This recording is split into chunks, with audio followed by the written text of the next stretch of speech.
It's Friday, July 25th. In the headlines, Jamaica's food and consumer goods import bill surpasses export earnings in the first quarter of 2025. President of the Jamaica Teachers Association, Dr. Mark Smith, supports the Education Ministry's new grade level policy. In business news, the National Commercial Bank issues new debt secured by Guardian Life. And regionally, in Antigua, Cabinet mulls over renewed plans to rid the country of derelict vehicles and boats. In sports, West Indies captain Shai Hope urges West Indies to build on positives ahead of the third T20 International against Australia. This is the Weekend News on PBC Jamaica. I'm Simone Absalom Gale.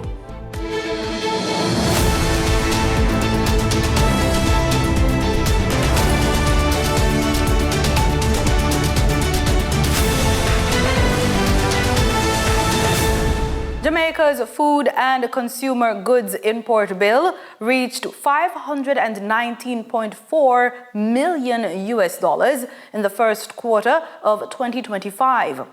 That's the word from the Statistical Institute of Jamaica, Statin.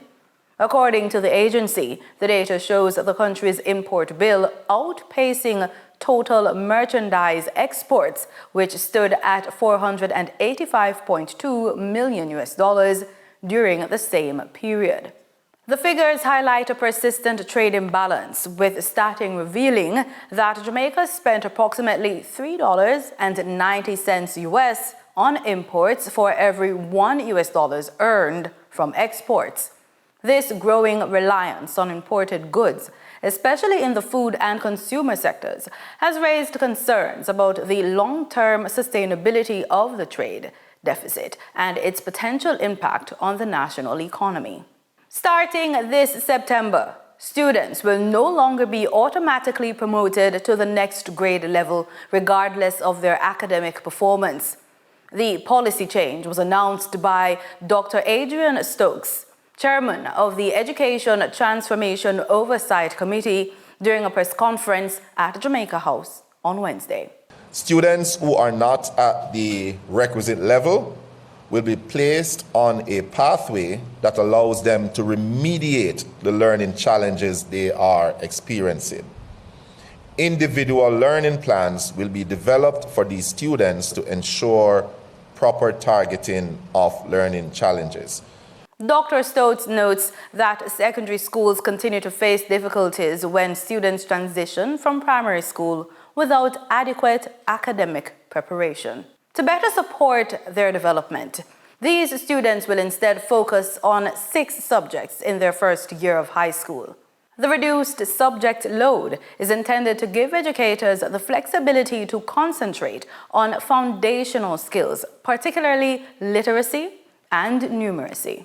These students will be taken through a more targeted program to ensure they are better equipped to pursue a successful secondary school life.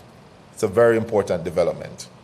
President of the Jamaica Teachers Association, JTA, Dr. Mark Smith, says the decision by the Ministry of Education to ease academic load for some students entering grade 7 is a step in the right direction.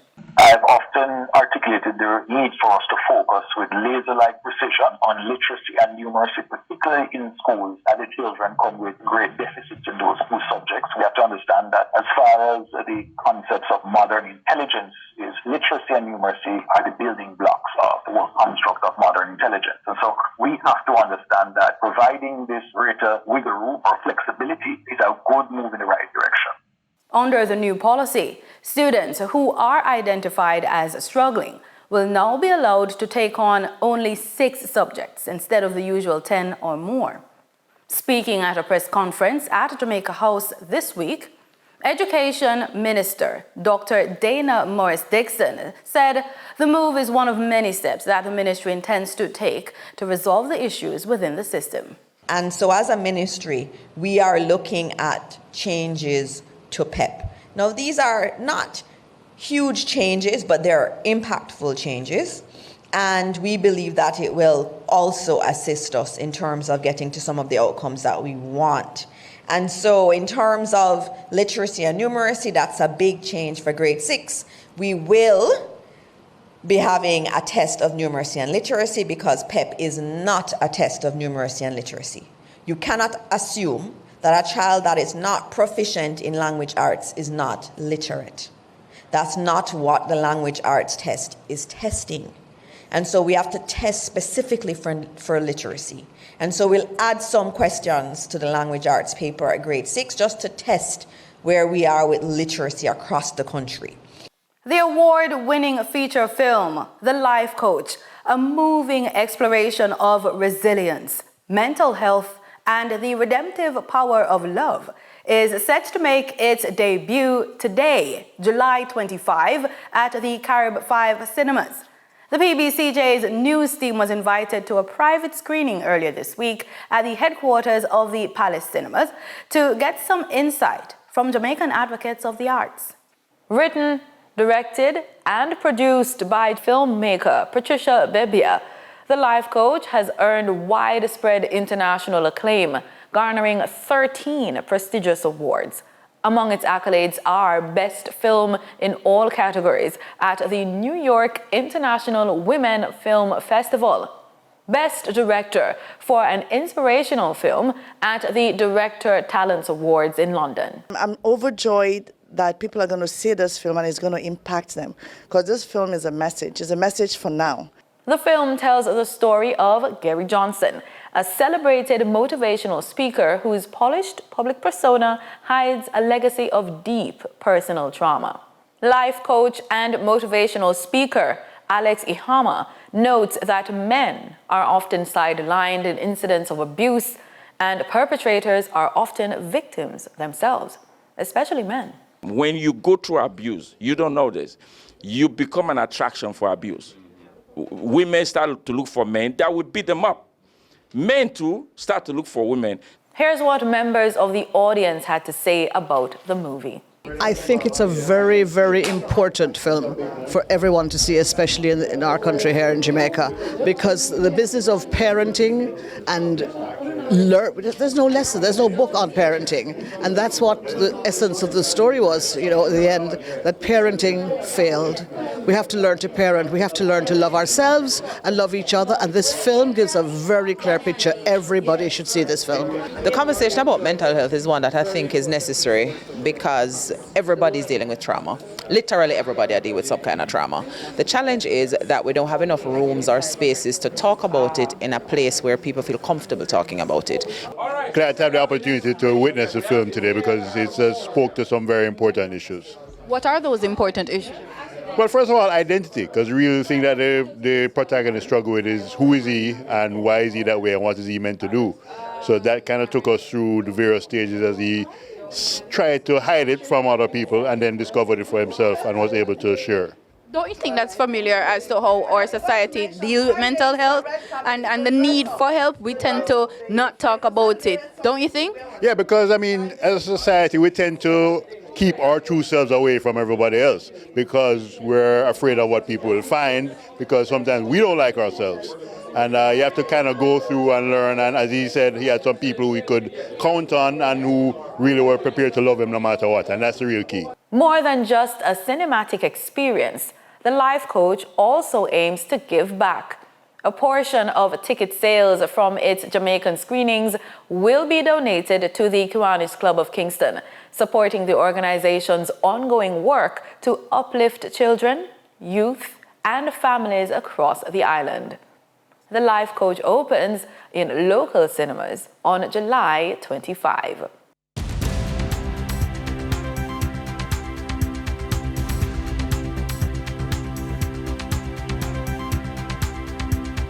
In the business report, Digicel has announced it has launched an offering of $1.550 million aggregate principal amount of senior secured notes due 2032 and $415 million aggregate principal amount of senior unsecured notes due 2033. Digicel intends to use the net proceeds from the offering of the notes together with the expected proceeds from the new DIFL First Lien Term Loans and available cash to repay DIFL's existing credit facility redeem in the full outstanding 9.00 secured first lien notes due in 2027. The Trinidad Guardian is reporting that the Michael Leachin-led NCB Financial Group has agreed to pledge all the shares of its subsidiary Guardian Holdings as collateral for its upcoming $300 million bond offer. The NCB Financial Group owns 61% ordinary shares of Guardian Holdings. NCBFG floated an unsecured bond to finance the maturing debt, which should have been closed in June, but the offer was not priced and taken up. The group told the TNT Stock Exchange that it will now be issuing a senior secured bond backed by its shareholding in Guardian Holdings, adding that it expects the offer to be priced and closed shortly. Time now for more on the financial scene from Denise Williams. For the trading period ending July 24, 2025, these were the most actively traded stocks. Toll road operator Trans-Jamaican Highway Limited with 5,840,802 units traded, representing 29.88% of market sales volume. PVC pipe manufacturer Omni Industries Limited with 3,455,649 units traded, representing 17.68% of market sales volume. Investment firm Sterling Investments Limited with 2,729,718 units traded, representing 13.97% of market sales volume. We now shift our focus to the Forex market rate set by the Bank of Jamaica. On July 24, 2025, the Bank of Jamaica reported US 51.86 million purchased and US 50.24 million sold by Forex traders. Forex traders earned $1.78 per dollar, selling the US at $161.32 and buying the US at $159.54. The Canadian dollar netted Forex traders 41 cents per transaction, with selling at $118.30 and buying at $117.89. The British pound yielded Forex traders $3.74 in profit, with selling at $217.32 and buying at $213.58. For our credit report tip of the day, before you pitch your next idea, ask yourself, are you financially ready to be taken seriously? Too many aspiring entrepreneurs focus on branding and business plans, but overlook the one thing that lenders, landlords, and partners check first: your credit. Your score and report speak louder than your passion. So take action now. Position yourself to say yes to opportunities by getting your credit house in order. This isn't just paperwork, it's part of your business strategy. If you're building something from nothing and moving from financial recovery to financial resilience, you're at a crossroads, and doing nothing is still a decision. As a professional woman over the age of 45, you've likely seen what happens when financial planning is delayed or ignored. You've lived through the aftermath of inherited money patterns, so silent struggles, missed opportunities, or watching loved ones work hard and still come up short. But now, you have the experience, the insight, and the authority to choose differently. Take action not just for yourself, but for the legacy you're building. Every step you take from here, no matter how small, is a declaration that your financial story ends on your terms.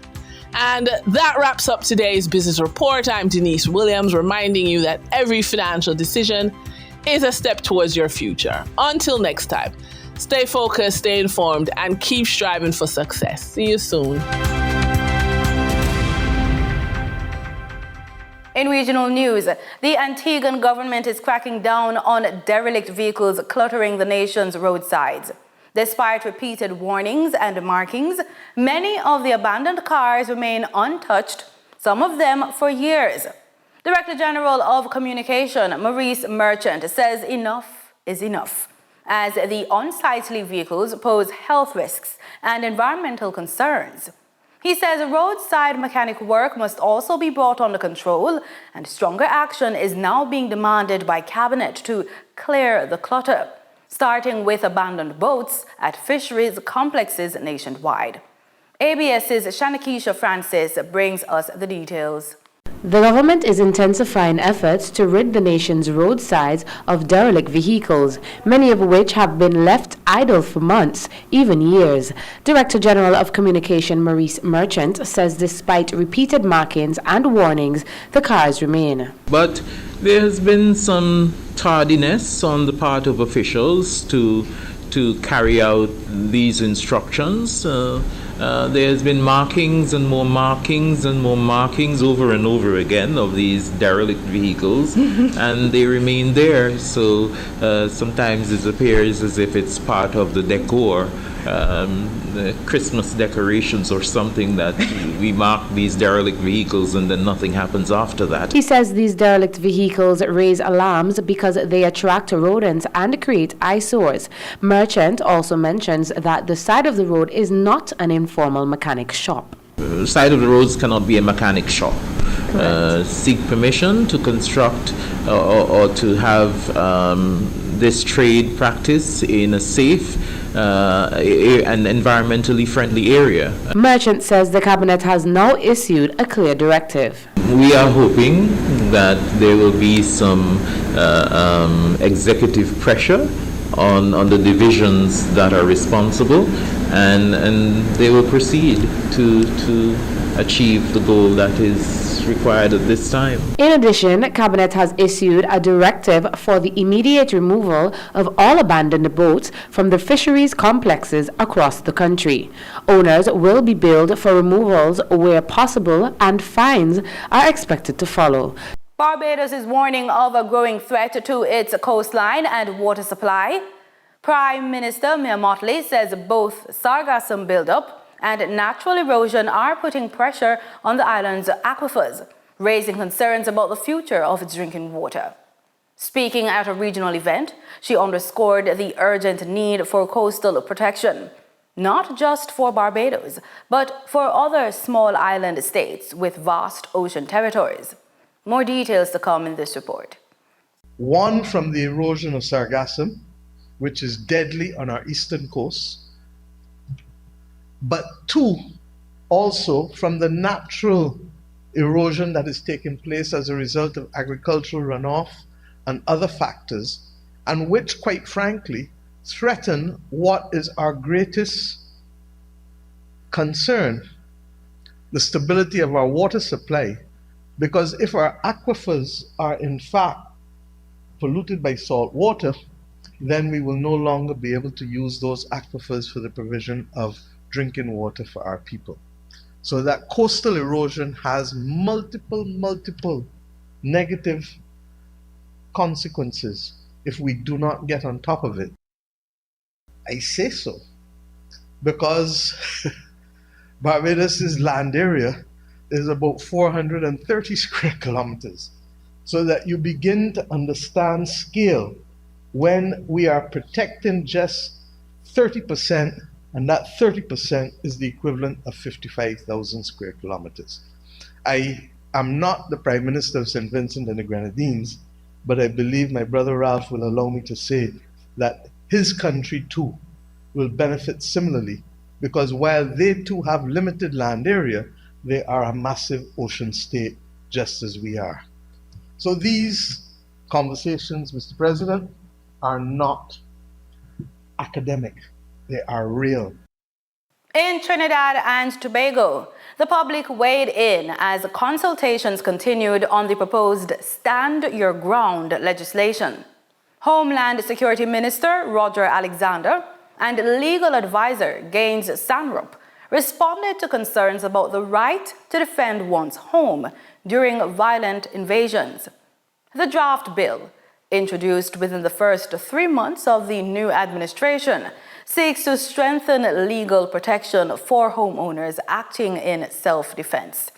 But as TTT's Jason John reports, officials stress that deadly force would only be justified under clear, life-threatening circumstances. Here's more in this report. Minister of Homeland Security and Member of Parliament for Tunapuna, Roger Alexander, hosted the second public consultation on the proposed Stand Your Ground legislation. He was joined by Freedom Chamber's independent affiliate attorney-at-law Ganesh Sanrup as both fielded questions and addressed concerns raised by citizens. Mr. Sanrup reiterated that within the first 3 months in office, the government, through the Law Reform Commission, produced a draft bill known as the Home Invasion, Self-Defense and Defense of Property Bill 2025. While in opposition, the Honorable Kamala Prasad-Bissessar Senior Counsel and now Prime Minister recognized the increasing trend in home invasions. It was her mission and vision that there be clear and specific legislation to deal with the spiraling increase in home invasion involving senior citizens, children, and the most vulnerable in our societies. Minister Alexander responded to concerns about the legal implications of a family member using a licensed firearm to defend the home during a potentially deadly invasion. He clarified how the proposed legislation would address such scenarios, particularly in cases where the firearm is used by someone other than the registered owner. It covers her, because at the end of the day, it should be considered as a weapon of opportunity because she was not the holder of a firearm, user's license. But because of what was happening at the home, and you may have been detained, you can call it that, and she used the weapon in defense of her family, it's a weapon of opportunity. Many residents welcomed the proposed legislation. One resident of Paradise Heights expressed her gratitude, saying she believed this law was long overdue. I wholeheartedly support it because I was a victim of home invasion in 1992. Right? And I still remember the details up to this day, and I have since then I've become very hyper-vigilant. I had my car stolen from a churchyard in 2014. Right? So I support it, and I'm watching the opposition to see how they vote on this legislation. Let them put their money where their mouth is. Mr. Sanrup stressed that the Stand Your Ground legislation does not simply give persons the ability to kill others for being on their property, but more so only when justifiable to use deadly force. Jason John, TTT News. We spin into our sports report with news on cricket. West Indies captain Shai Hope says the team must build on the positives from the opening 2 matches of their T20 International Series against Australia as they prepare for the third encounter at Warner Park on July 25. Australia currently lead the series 2-0 following a commanding 8-wicket victory in the second T20 at Sabina Park on Tuesday. Reflecting on the performances so far, Hope pointed to encouraging individual displays and strong starts that the team needs to convert into match-winning efforts. Cricket West Indies will host a 5-match T20 International Series against the USA Under-19 women's team from July 26 to August 3 at the Sir Frank Worrell Cricket Ground in Trinidad. Samara Ramnath captains the 16-member West Indies squad with former West Indies captain Marissa Aguilera as head coach. This bilateral series marks the beginning of an 18-month preparation campaign for the 2027 Women's Under-19 World Cup. The West Indies Rising Stars Men Under-19 Championship came to a climax on Thursday with the final rounds of matches. USA won and Barbados contested the final, while Trinidad and Tobago competed against Guyana for 5th place. Here's how they finished. The Cornet Sports Club in St. Kitts and Nevis was the venue for the final of the West Indies Rising Stars Men's Under-19 Championship between the United States of America 1 and Barbados. The United States batted first and had some strong performances by Sahil Jag and Adnan Jab, who scored 40 and 38 respectively. Along with 4 other USA batters scoring double figures, they went on to finish their 50 overs with a solid total of 212. The Bajans didn't waste time getting off to a positive start, with Micah Greenidge and Zachary Carter getting over 30 runs. Captain Joshua Dawn then added the finishing touches, scoring 55 as they edged closer to victory. In the end, it was Gatson Bowens who scored the winning runs as Barbados finished on 215 for 5, winning by 6 wickets, claiming the Rising Stars under-19 crown. Barbados have the teammates rushing from the dressing room, going out into the middle. After mustering just 2 wins in their previous 7 matches, the highest TNT under-19s could hope to finish was 5th, and they needed to get past Guyana at the St. Paul Sports Complex to do so. The Trinidad and Tobago batters didn't offer much, with Riyad Mohammed and Steven Gomez exiting for a combined score of only 24 runs. After Christian Lal was dismissed for 22, the middle order struggled until Adian Racha scored 39 as TNT went on to only muster 128 all out.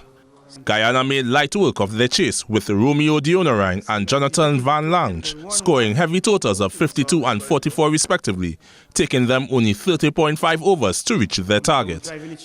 Guyana won by 5 wickets with a final score of 129 for 4, claiming 5th place. 129. Adrian Nazar, TTT Sport. And that's the weekend news on PBC Jamaica. Pleasant viewing.